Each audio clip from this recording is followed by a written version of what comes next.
নিতু হেসেলে আপনাদের স্বাগত। বাইরে না গিয়ে যদি বাড়িতেই সেই খাবার পাওয়া যায় সেই কথা ভেবে আজকে আমি ধাবার স্টাইলে চিকেন কষা বাড়িতেই সহজে বানিয়ে দেখাবো। ভিডিওটা স্কিপ না করে পুরোটা দেখতে থাকুন আমি কিভাবে বানাই। আমার রেসিপিটা ভালো লাগলে আমার চ্যানেলটা সাবস্ক্রাইব করে নেবেন যাতে নিত্য নতুন রেসিপি আপনারা শিখতে পারেন। চিকেনের রেসিপিটা তৈরি করতে প্রথমেই আমি 1 কেজি মুরগির মাংস বেছে ধুয়ে পরিষ্কার করে নিয়েছি। আর যে উপকরণগুলো আমার লাগবে সেগুলো হলো হলুদ গুঁড়ো, চিকেন মশলা, কাশ্মীরি লঙ্কার গুঁড়ো, লাল লঙ্কার গুঁড়ো, ধনে গুঁড়ো, আদা বাটা, রসুন বাটা, গরম মশলা গুঁড়ো, পাকা তেঁতুল, চিনি, লবণ, কোচানো পেঁয়াজ, পেঁয়াজ পেস্ট, টুকরো করা আলু নিয়ে নিলাম। এবারে মাংস ম্যারিনেট করার পালা। তার জন্য মাংসের মধ্যে দিয়ে দিলাম 1 চামচ হলুদ,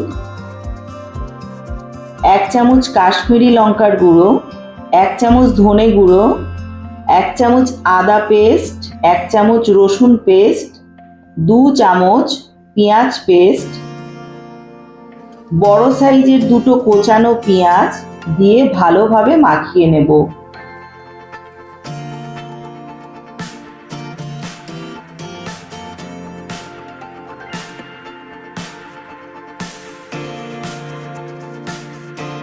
এর মধ্যে হাফ কাপ সর্ষের তেল দিয়ে মিশিয়ে রেখে দেব আধ ঘন্টা।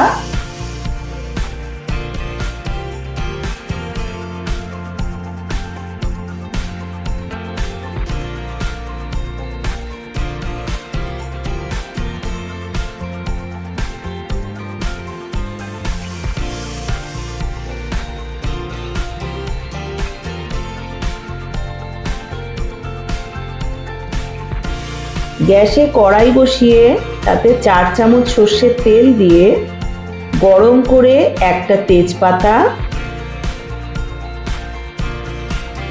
1 চামচ গোটা জিরে ফোড়ন দিয়ে ভেজে নেব গন্ধ না বেরোনো পর্যন্ত।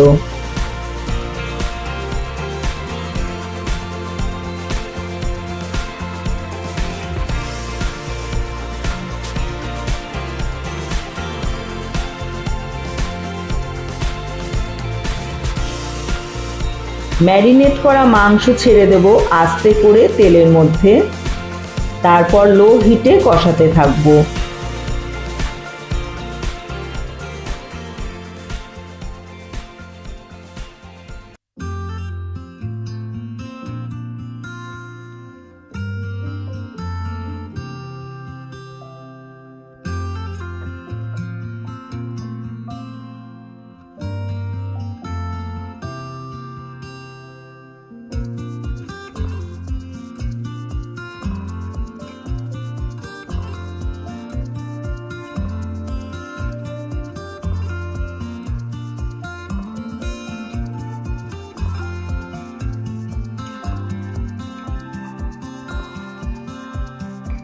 একটা ঢাকনা দিয়ে ঢেকে তেল না ছাড়া পর্যন্ত কষাবো।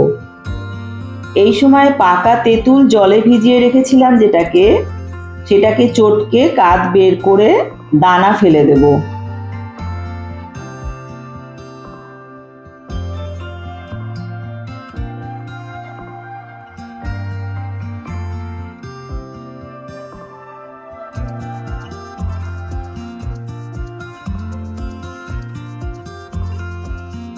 ঢাকনা খুলে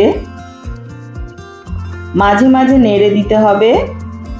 অনেকটা হয়েছে, এখন আমি 1 চামচ চিনি, 1 চামচ চিকেন মশলা দিয়ে নেড়ে চেড়ে নেব।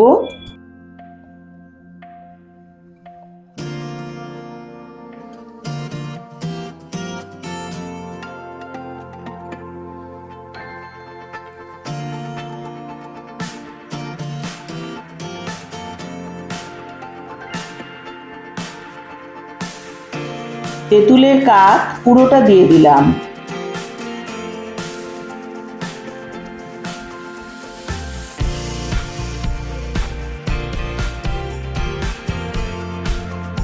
আলুর টুকরোগুলোকেও দিয়ে দিলাম।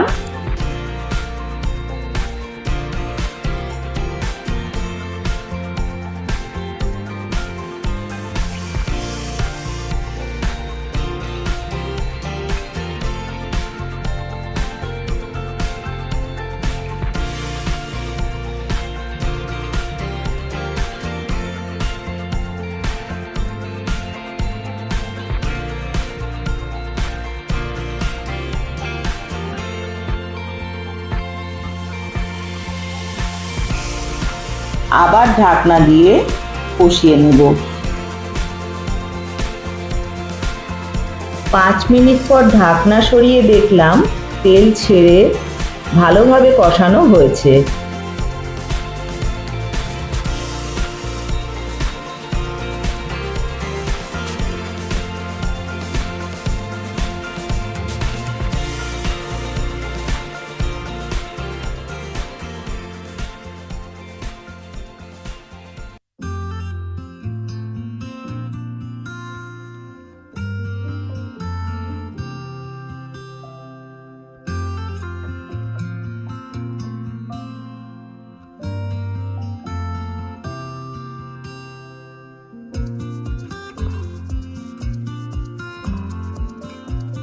এবারে পরিমাণ মতো গরম জল দিয়ে ভালো করে ফুটিয়ে মাংস সিদ্ধ করে নেব।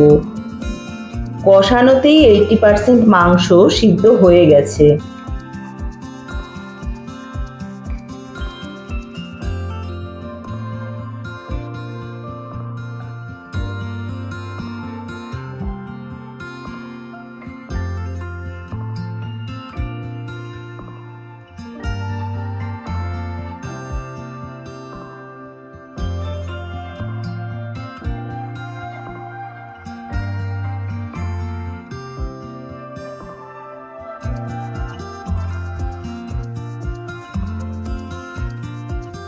এই সময়ে 1 চামচ গরম মশলা গুঁড়ো দিলাম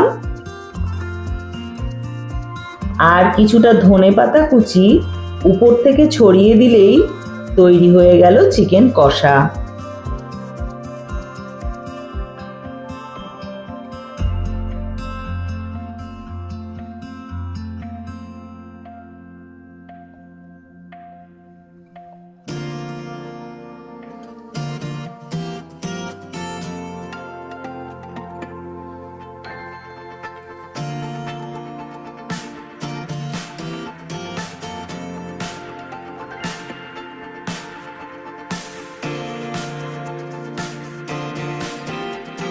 এবারে একটা বোলে নামিয়ে নেব। পুরনো বন্ধুদের ধন্যবাদ জানাই আমার পাশে থাকার জন্য। নতুন বন্ধুদের কাছে আমার অনুরোধ, আমার চ্যানেলটাকে সাবস্ক্রাইব করে আমাকে এগিয়ে যেতে সাহায্য করবেন। আমার রেসিপি ভালো লাগলে ছোট্ট একটা লাইক, কমেন্ট ও শেয়ার করে দেবেন। আমি নিতু, আবার আসছি পরের রেসিপি নিয়ে।